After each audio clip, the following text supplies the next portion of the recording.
स्वामी जी, देखिए आपने कहा कि एक धार्मिक आचार संहिता की बात आपने की है और आप देखिए कि वर्तमान में जिस तरह की स्थितियां आई हैं, आपने ये भी बताया था कि किस तरीके से फर्जी बाबा भी आजकल आने लगे और किस तरीके से फर्जी मंदिरों की बात भी होने लगी, यहां तक कि रसीदें भी कट जाती हैं। ऐसे बहुत सारे केस भी आए हैं कि मंदिरों के नाम पर क्या क्या हो जाता है। लेकिन यहाँ एक आपने एक और बहुत अच्छी बात की जिसे आपसे लिए मैं फिर दोहरा रहा हूं।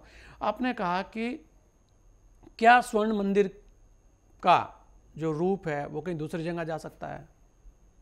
क्या बद्रीनाथ, केदारनाथ या मैं कहूँगा हज करने बहुत सारे लोग विदेश जाते हैं, क्या उनका भारत के अंदर उसी तरीके का स्वरूप बन सकता है?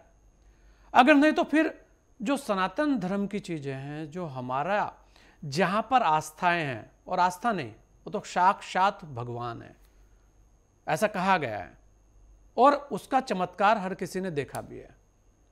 करोड़ों लोगों की आस्था है बाबा केदारनाथ के अंदर। लेकिन उसके बाद भी जब इस तरीके के प्रयास होते हैं, इस तरीके के मुद्दे आते हैं, तो कहीं ना कहीं उन लोगों को शर्म करनी चाहिए जो इस तरीके के करते हैं।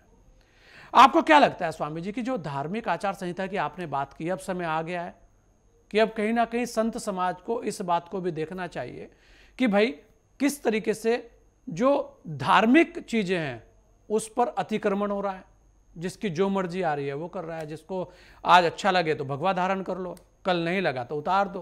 तो ये जो चीजें चल रही हैं, इसे लेकर आज आपको क्या लगता है और इस मुद्दे को आप कैसे देखते हैं? और एक और जो बड़ी बात है कि आचार्य महामंडलेश्वर हैं कैलाशानंद जी महाराज, बड़ी गद्दी है, बड़ा पद है, कहीं ना कहीं उन्हें लेकर भी एक रोष सामने आया। उन्होंने भी, क्योंकि उपस्थिति उनकी भी थी और उसके बाद उनका वीडियो भी आया, उस पर उन्होंने उस चीज़ को जायज़ भी ठहराया, बल्कि आज आयोजकों ने उस नाम को चेंज करने की बात भी की है और धरना खत्म, मुख्यमंत्री जी ने वो धरना भी खत्म करा दिया है।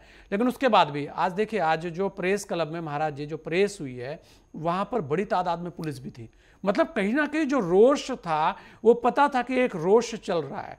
तो ये जो सारी चीज़ें हो रही हैं, इसे आप लेकर, इसको आप क्या कहेंगे इसे लेकर? और दर्शन भारती जी को भी आपने सुना, महामंडलेश्वर प्रबोधानंद जी को भी आपने सुना, क्या लगता है आपको कि वास्तव में राजनीति हो रही है, साजिश हो रही है या कोई बड़ा षड्यंत्र है?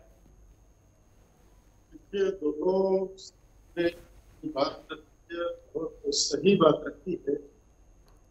कुछ स्थान ऐसे होते हैं जहां मंदिर का महत्व नहीं होता, स्थान का महत्व होता है। बाबा केदारनाथ हैं तो वहां भगवान देवादिदेव महादेव शिला के रूप में प्रकट हुए हैं और उसके साथ पौराणिक कहानी जुड़ती है कि पांडवों को उन्होंने वृषभ रूप में दर्शन दिया और फिर वो पत्थर में घुसे, और ये केदार घाटी है। बद्रीनाथ है तो बद्रीनाथ में नारायण ने तप किया है। वैष्णो देवी है तो वहां माँ ने गुफा में जाके पिंडी रूप में और वो प्रकट हुई है। कामाख्या है तो कामाख्या कहीं ना कहीं माँ के किसी कारण से जुड़ी है, तो इनके डुप्लीकेट नहीं हो सकते और होने भी नहीं चाहिए। कुछ हमारे तथाकथित हिंदू समाज में कुछ लोग इतने मूर्ख हो गए हैं, इतने अज्ञानी हो गए हैं, किस कारण हो गए हैं, और वो कहीं ना कहीं जो एक बात आ रही है कि जो धर्म का स्वरूप बिगाड़ना चाहते हैं उनके हाथों में खेलने लगते हैं। तो केदारनाथ कैसे दूसरा हो सकता है? वहां भगवान आदि शंकराचार्य की समाधि है, वो एक ज्योतिर्लिंग है और ज्योतिर्लिंग कोई मनुष्य नहीं बना सकता। ये तो प्रकृति की इस दिव्य धारा ने बनाए हैं, उसका विकल्प हम कैसे बना सकते हैं? जो मंदिर बनाने की बात कर रहे हैं वो नितांत मूर्खता की बात कर रहे हैं, और जो मंदिर बनाने का समर्थन कर रहे हैं वो तो महामूर्खता की बात कर रहे हैं। जब ये विषय आया और वहां मुख्यमंत्री जी गए तो मैंने पुष्कर धामी जी से 12 या 13 तारीख में फोन पर बात की और मैंने उनको स्पष्ट कहा कि आप ऐसे स्थान पर क्यों गए? तो उन्होंने कहा कि महाराज जी मुझे जानकारी नहीं थी, लेकिन जब वहां जाकर मुझे पता लगा, मैंने बिल्कुल खंडन किया है कि केदारनाथ का विकल्प नहीं हो सकता है, नहीं हो सकता है। तो देश में मंदिर बने, मंदिर बड़े बड़े बनने चाहिए, अच्छे बनने चाहिए, भव्य बनने चाहिए, लेकिन जहां स्थान का महत्व है वो स्थान नहीं बदला जा सकता। जिस प्रकार से राम जन्मभूमि का आंदोलन मंदिर के लिए नहीं था, एक स्थान के लिए था कि श्री राम की जन्मभूमि ये है, वहां लड़ाई जन्मभूमि की थी। तो केदारनाथ किसी को ये अधिकार नहीं दिया जा सकता।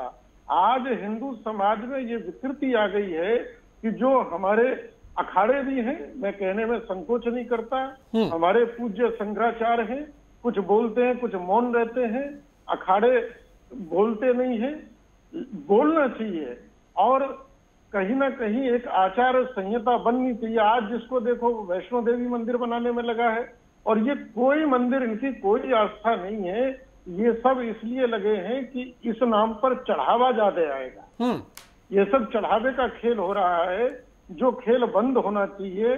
और सनातन हिंदू धर्म की आज तक शायद आवश्यकता ना रही हो, लेकिन आज आवश्यकता है कि हमारी एक सनातन हिंदू धर्म की आचार संहिता बननी चाहिए, कानून के दायरे में आनी चाहिए। उसमें हमारे अखाड़े हैं, हमारे सड़दर्शन साधु समाज हैं, हमारे विभिन्न संप्रदाय हैं, उन सबके प्रमुखों के साथ बैठकर महामंडलेश्वर है एक बनना चाहिए। आज जिसको देखो वो धर्मगुरु बना घूम रहा है, कोई पेंट कमीज टाई लगा के धर्मगुरु बन रहा है, लोगों की श्रद्धा भावनाओं के नाम से खिलवाड़ हो रहा है, पाखंड हो रहा है। तो इस पर कहीं ना कहीं आज रोक लगाने की आवश्यकता है, और ये तब लगेगी जब एक आचार संहिता बने और वह भी कानून के दर्जे में आए कि अगर इसका कोई उल्लंघन करता है तो उस पर आपराधिक मामला दर्ज हो। और मैं कहना चाहूंगा कैलासानंद जी को भी कि कैलासानंद जी बहुत ज्यादा उड़ने की कोशिश ना करें। ठीक है, वो एक आचार्य महामंडलेश्वर हो सकते हैं, लेकिन आचार्य महामंडलेश्वर का पद बहुत गरिमा में पद होता है। सब दृष्टि से सोच समझकर आचार्य को बोलना चाहिए, चलना चाहिए, व्यवहार करना चाहिए। मुझे आश्चर्य है उन पर कि वो कैसे समर्थन, किस शास्त्र के अनुसार वो समर्थन कर रहे हैं कि भगवान केदारनाथ का हम विकल्प दे सकते हैं। उनको अपने शब्द वापस लेने चाहिए, उनको क्षमा मांगनी चाहिए कि उनसे गलती हुई है, और भविष्य में ऐसा किसी भी उच्च पद पर बैठे हुए, हम लोग महामंडलेश्वर हैं, हम लोग धर्मगुरु हैं, हमको वही बोलना चाहिए जो हमारा शास्त्र कहता है, संस्कृति कहती है, परंपराएं कहती हैं, और जिसमें सनातन संस्कृति सुरक्षित हो, हमको वही भाषा बोलनी चाहिए और वही करना चाहिए। आज जैसा आपने कहा, मैंने बोला है कि आज दुनिया के किसी भी 57 इस्लामिक देश है, लेकिन किसी भी इस्लामिक देश में ये भावना नहीं उठी कि साहब हम काबा नहीं जा पाते, एक काबा का प्रतिरूप यहाँ बना सकते हैं। अरे काबा का महत्व काबा में है, मक्का में है, मदीना में है, वो दूसरे स्थान पर नहीं हो सकता। बिल्डिंग का ढांचा महत्व का नहीं है, स्थान महत्व का है। केदारनाथ की पवित्र भूमि वो महत्व की है। जो लोग इस तरह की बात करते हैं वो नितांत मूर्खता की बात करते हैं, और मुझे लगता है कि ऐसे लोगों को समाज से बहिष्कृत भी करना चाहिए, और आचार संहिता आज बनाने की आवश्यकता है। इस पर हमारे समस्त धर्मगुरु मिलकर विचार करें, क्योंकि जिसको देखो वही बाबा बना घूम रहा है। और जैसे आपने भी कहा, एक बहुत बड़ी फौज ऐसी पैदा हो गई है जो भगवा पहनता है, भिखमंगों की फौज पैदा हो गई है। भगवा कौन पहन सकता है, यह भी आचार संहिता में आना चाहिए। आज यह देश की एक मौलिक आवश्यकता हो गई है, और मैं धन्यवाद दूंगा मुख्यमंत्री को कि उसने अपनी गलती, पुष्कर सिंह धामी ने गलती स्वीकार करी, मुझसे क्षमा मांगी कि महाराज मुझसे भूल हुई है, और मैं बिल्कुल भी इसका समर्थन किसी भी स्तर पे नहीं करता। नहीं, उन्होंने आश्वासन भी दिया, उन्होंने आश्वासन दिया और उसके बाद ही धरना खत्म हुआ है वहां पर। लेकिन महाराज जी, यहाँ एक और चीज है, ऐसा कहा जा रहा है, जैसे कि आज आयोजकों ने जो बोला है वो भी मैं आपको सुनाऊंगा इसके बाद।